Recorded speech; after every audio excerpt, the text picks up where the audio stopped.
സനൂപ് തുടരുന്നുണ്ട്.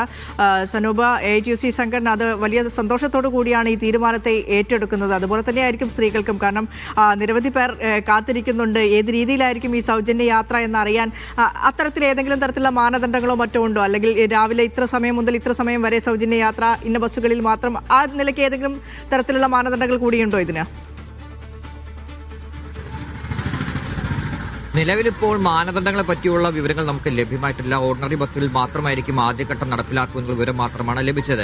ഈ welfare state എന്ന നിലയിൽ KSRTC പ്രഖ്യാപിച്ച സ്ത്രീ സൗജന്യ യാത്രയോട് അനുകൂല നിലപാട് തന്നെയായിരുന്നു KSRTC മാനേജ്മെന്റിനും ഉണ്ടായിരുന്നത്. പക്ഷേ അപ്പോഴും ജീവനക്കാർക്കും അതേപോലെ യൂണിയനുകളൊക്കെ തന്നെ ഉയർത്തിയ ആശങ്ക ശമ്പളം മുടങ്ങുമോ? ഈ പറയുന്ന പോലെ നേരത്തെ ഈ +2 വരെയുള്ള വിദ്യാർത്ഥികൾക്കൊക്കെ സൗജന്യ യാത്ര പ്രഖ്യാപിച്ചിരുന്നു. അത് തിരുവഞ്ചൂർ രാധാകൃഷ്ണൻ ഗതാഗത മന്ത്രിയായിരുന്ന സമയത്തായിരുന്നു.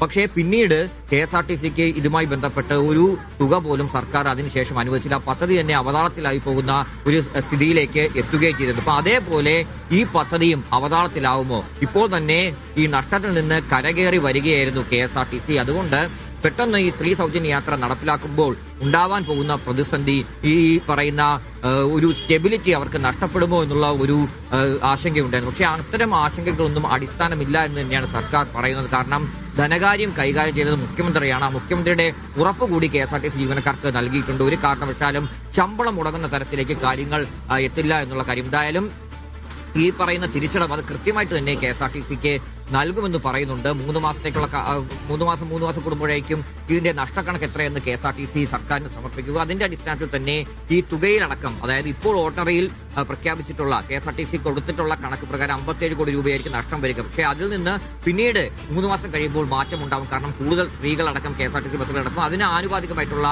ഒരു വർധനവ് ഈ നഷ്ടത്തിന്റെ കാര്യത്തിലും ഉണ്ടാവുമെന്നാണ് KSRTC പറയുന്നത്. നിലവിലിപ്പോൾ എന്തായാലും ആശങ്കയ്ക്ക് വകയില്ല എന്ന് തന്നെയാണ് അവർ വ്യക്തമാക്കുന്നത്. ഇനിയിപ്പോൾ ഈ പറയുന്ന പോലെ എന്തെങ്കിലും ഈ ഒരു തുക കൊടുക്കാൻ സർക്കാർ വൈകുകയാണെങ്കിൽ തീർച്ചയായിട്ടും അത് KSRTCയുടെ നടുവൊടിക്കുന്ന രീതിയിലേക്ക് പോകും. എന്തായാലും ഉടനെ ആ രീതിയിലേക്കൊന്നും പോകത്തില്ല. അഭിമാന പദ്ധതിയായിട്ട് മുമ്പോട്ട് പോകുന്നത് കൊണ്ട് തന്നെ ഇത് മുന്നോട്ട് കൊണ്ടുപോകാൻ വേണ്ട എല്ലാ നടപടികളും സർക്കാർ സ്വീകരിക്കുന്ന കാര്യത്തിൽ ഒരു സംശയമില്ല. ഫിനിഷ.